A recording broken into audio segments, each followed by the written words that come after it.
Hi everybody, welcome to my channel. Firstly, I'm sorry about the lighting. As this is a review of a whole package, I haven't got much space on my bench, or rather my where I usually do my reviews on this, because this will take up too much room. So I've had to do this on the bed with just the bedroom lighting.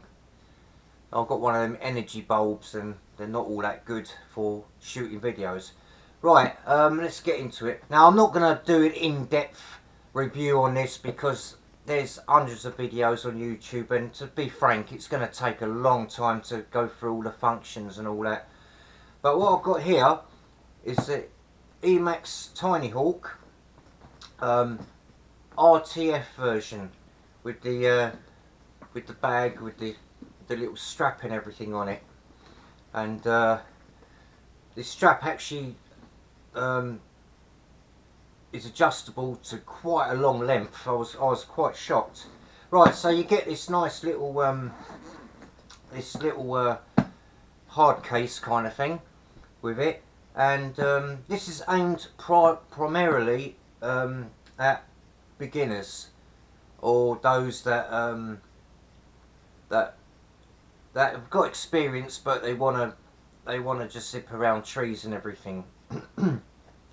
So we'll get into it. I've done a few mods on this as well, which I'm going to go through.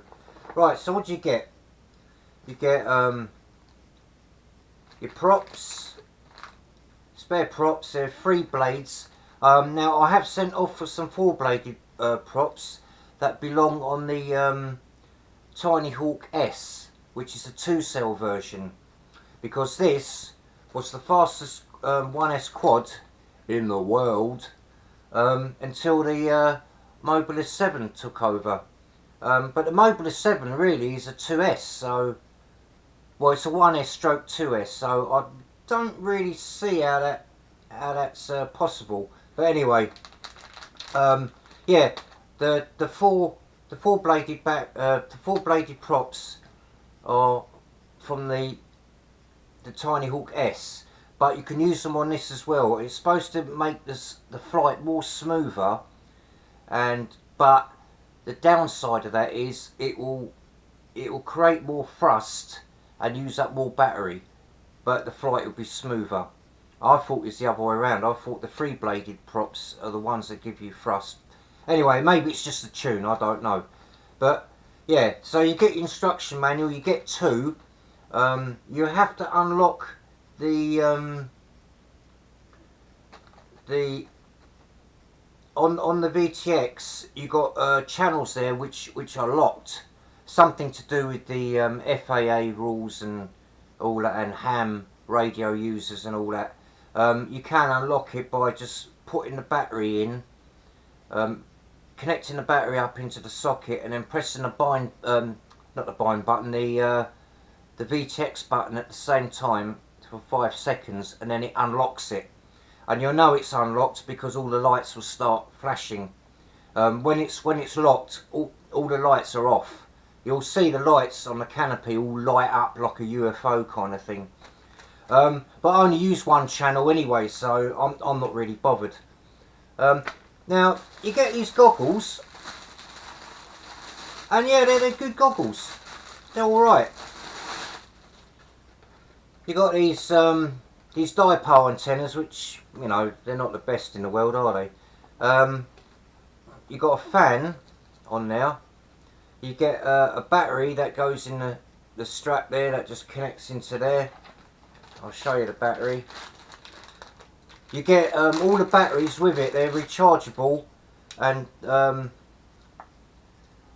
don't know if I'll be able to get this. Here we are. The controller and the goggle batteries use these type. I forget how many this is 1800 milliamp an hour, and yeah, it's good. You know, it's a good battery and all that, but I don't know.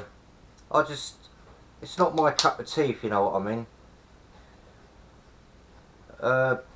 It's there's your screen. You got a little fan that's blowing, and then you got these things on the side that you can adjust to for your eye relief. Yeah, like I said, it's a good goggle. It's comfortable and everything. It lets in a lot of light, especially through the white plastic.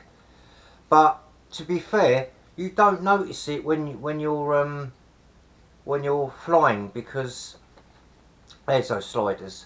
The light comes in through the nose as well.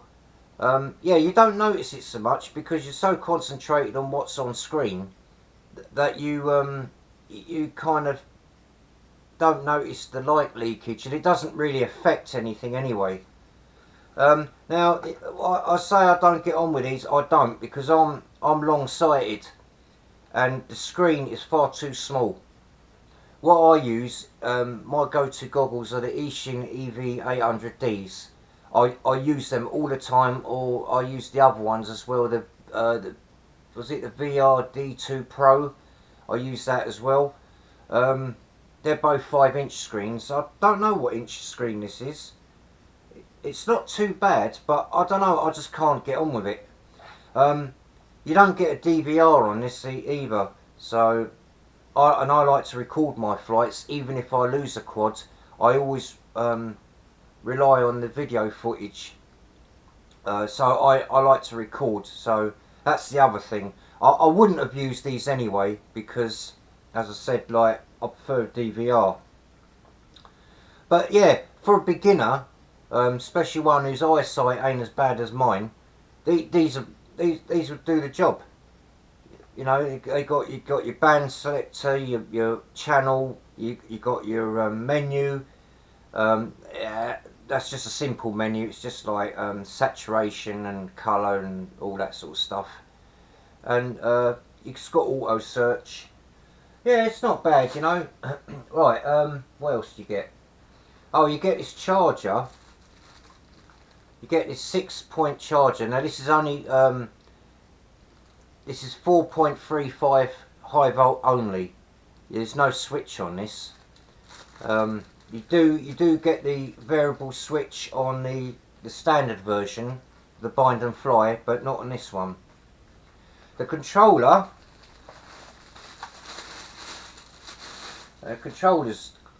okay. Look, oh, it's quite big, you know. You got a rechargeable battery already in there.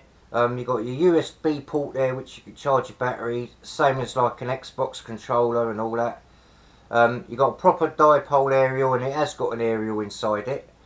You got your arm and disarm switch there, and you got your 3 flight modes. You got angle, horizon, and the top button is acro. Now also on this you got smart audio. So with your goggles on, what you do is you hold your throttle mid position. You're to the left, and I think you press the pitch button forward, and you'll enter a beta flight menu that's already pre-programmed on the smart audio. And you got 3 flight modes. You got 1, 2 and 3. You got PIDs on there. You got on-screen display. You can have any configuration you want. You got RSSI. You got battery warning. You can have throttle position indicator on there. You got loads. I'm not going to go into it. It is a lot. Oh, and you can change the battery scaling as well, because I noticed the battery scaling was slightly out. So you can adjust that. You can adjust pretty much anything, and you can even put your own PIDs in there. Because the pitch on this is really slow. It's like 25 degrees. Acro's okay, and so is horizon, but the stabilised is quite bad. It's only 25, as I said, 25 degrees. You can change it on the smart audio to, I would say 50 would be your best bet. But as you go up the rate profiles, it gets slightly better, but not much. But you could change it all on the PIDs. If you're still not happy with the way it flies, you can then go on the Betaflight. It's got all the commands on there, on instructions how to do it, how you do your serial ports and all that, and it takes you step by step guide of what you got to do, and then you can tune it how you want. Then, you know, like just like you would on your 3-inch or 4-inch racers, you can pretty much put any style you want in there. Failing that, there's another thing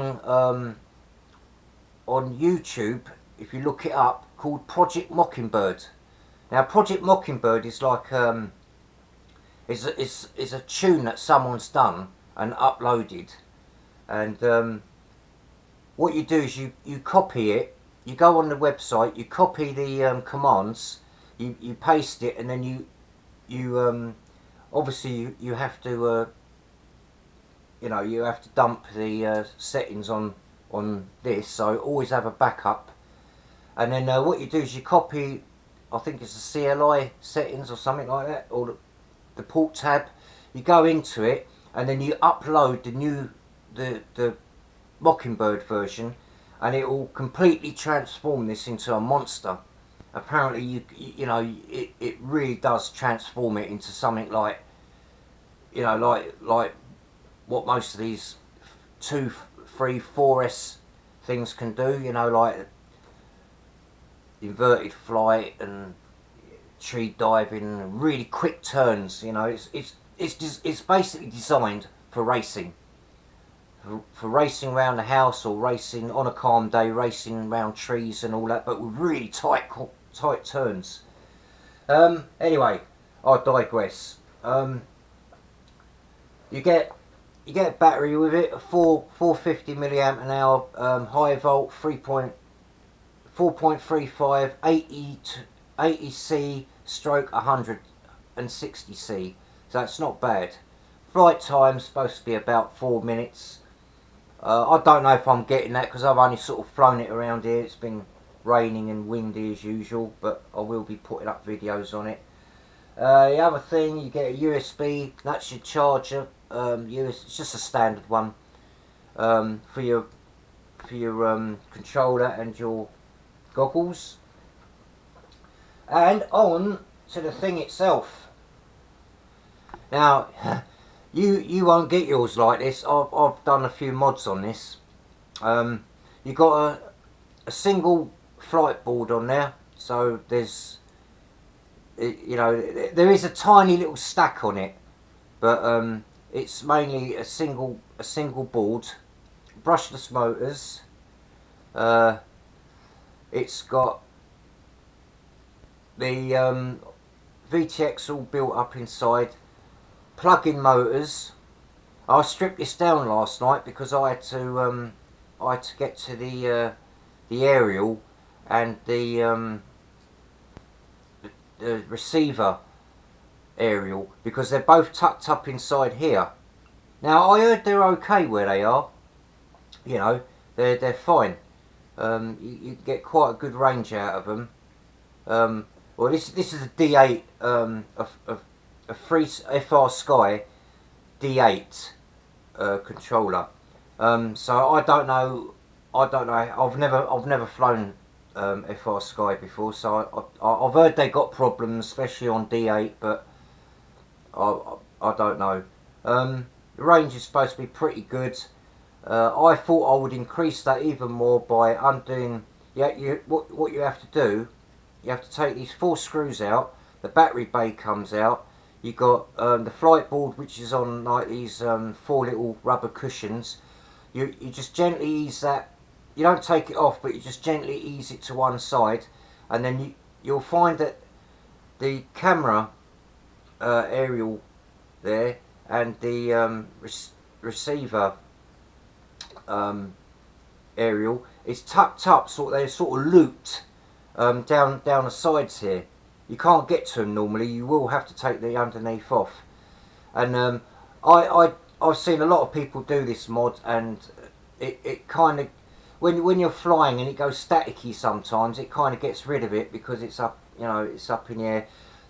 I didn't have to do the receiver mods, but out of habit, and while I was there, I thought, well, it's got to be better than being tucked in there, so I just pulled it out. Camera's a 600 TVL camera with smart audio. Quality, you know, ain't the best, but it's doable. Yeah, that's about it really. 40mm props. I can't remember what the motors are. I think they're 15,000 kV, something like that. They're fast enough.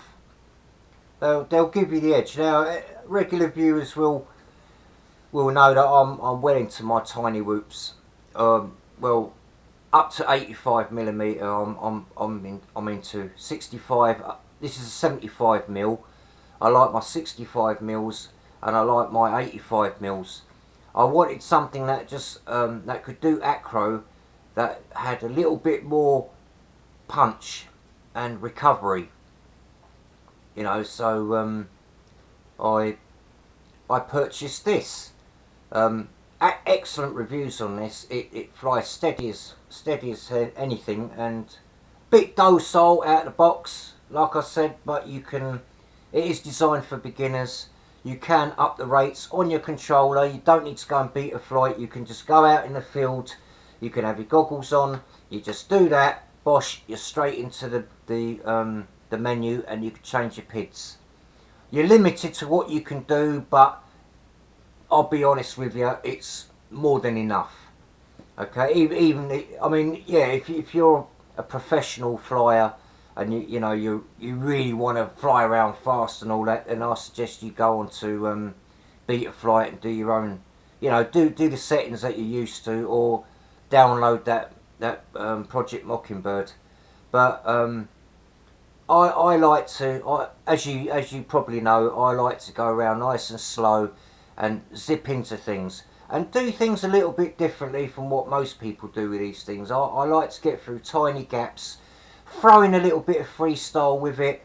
Oh, and talking of freestyle, back onto that on-screen display, you can have the horizon bars on there and all that, and do all the have your crosshairs. You can have your the side bars, the cross bars, or you can switch it all off. There are a load of things on there, like loads. I don't like my menu too cluttered. I like to have the important stuff there, like the milliamp an hour and all that. Even that's not really that important, but yeah, the main thing is like the important stuff, the battery level, and stuff like that. You can even put your name on there. You can type out your name and it'll come up. I'm new to smart audio, but I think it's brilliant. I love it. The fact that you can tune it while you're in the field, instead of going home and then putting it on Beta Flight, it's just wicked. There's your little button there, in there. Now when you put the battery in, as I said, you've got to hold that at the same time. Awkward, but it's doable. And you hold that down for 5 seconds and it will unlock, or lock, depending what you want to do, your channels on your VTX. Because as I said, there's some race bands on there, and they come locked as standard. And you can unlock certain other channels as well. There's your USB port for Beta Flight and all that. Yeah, and that's it really. I'll just quickly show you the arming procedure and that.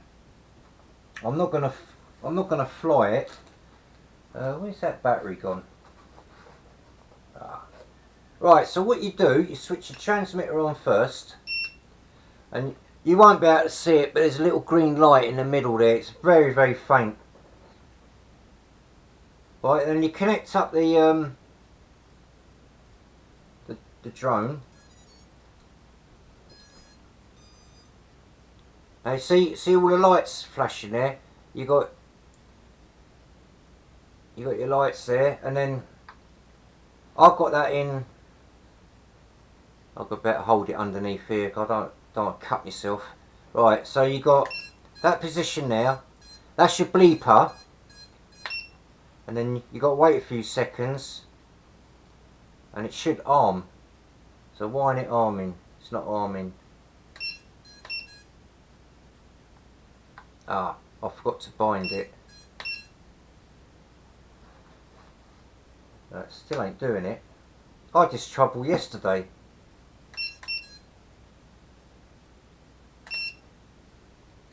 Ah, there you go.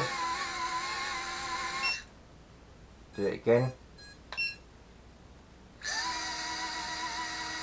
It takes a few seconds sometimes. I don't know why. But yeah, there's that.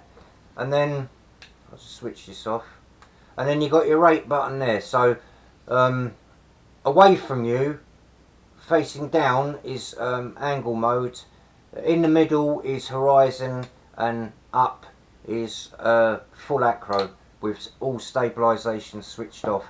And you can have it set that it comes on the on-screen display as well. You can have it so that, you know, it tells you what flight mode you're in, rather than fumbling about for the switch to find out. I don't think I've set it to that. I haven't even flown this yet, to be honest. I've flown it around in here and that, but I haven't actually flown it outside yet because it's been really windy. Well, anyway, that's my review on the Emax Tiny Hawk. Oh, you do get stickers with it. I put 2 on there, and then I put some on the side. You know, superficial, but there you go. Well, yeah. So that's it. That's my little overview on my Tiny Hawk. I will be doing a few videos on how it flies, and I'll be trying different tunes out. I'm going to be trying different batteries because I've got 550 milliamp an hour batteries for this, and maybe I might even get some 600. So we'll see how that goes. And obviously I'll be doing a bit of freestyle as well, so we'll see how that goes. So expect to see quite a few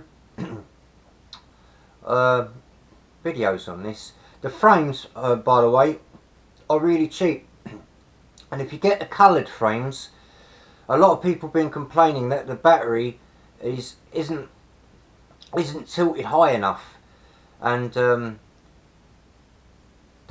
S versions are the same. But if you get the coloured frames that they do, they got a slightly higher tilted angle for some reason. I don't know if they're made by Emax themselves or they're some kind of generic copy, but apparently they're supposed to be better.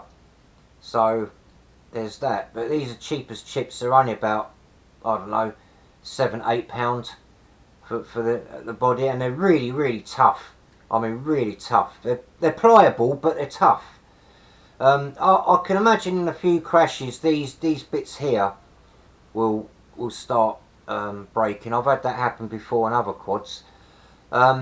If you get the S version, they're actually got rubber bands across there, so they're a lot tougher. But when you buy this, you get the battery tray with it when you buy a spare frame. So, you know, funny little thing, isn't it? It's like all upside down. Instead of the props pushing up, they're sort of pushing down. The blades are friction held, so that hopefully that'll work out okay. Oh yeah, just before I go, there is something I forgot. You do get this with it. You get the world's smallest screwdriver. You get a spare, I think that's a pH connector for the battery. Why you'd want one of them, I don't know. You get a couple of rubber boots for the flight board there, and then you get an assortment of screws. You got long ones and short ones, so you got ones for the motor and ones for the canopy. because they're really small and fiddly, and quite likely that if you drop it on the floor you will never find them again. So that's why I've done that. So all in all, a wicked package.